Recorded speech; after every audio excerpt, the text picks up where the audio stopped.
வணக்கம். இந்த பதிவில் ஒரு அழகான பூக்களை நம்ம பார்க்க போகிறோங்க.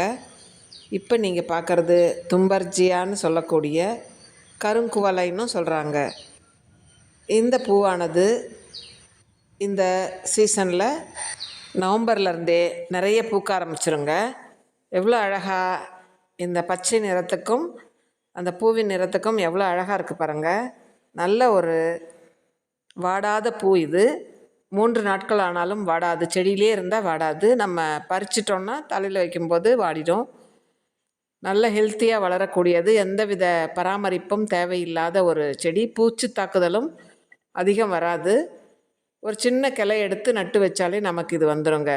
அவ்வளோ அழகான பூ இது. செடி உயரமாக போகாது, படர்ந்து வளர்ந்துடும்.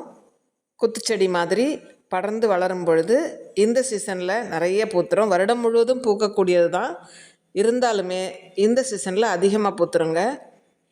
பாருங்கள், செடி ஃபுல்லாக பூக்கள் இருக்குது. இந்த பூ நம்ம பூஜைக்கு பயன்படுத்தலாம். இந்த மாதிரியான நிறத்தில் இருக்கக்கூடிய பூக்களை சிவனுக்கு உகந்ததாக நாம் சொல்கிறோம்.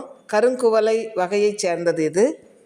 கருங்குவளை இன்னொரு விதமாக இருக்கும், இருந்தாலும் அதன் வகையை சேர்ந்ததுனால இதையும் கருங்குவளைன்னு சொல்கிறாங்க.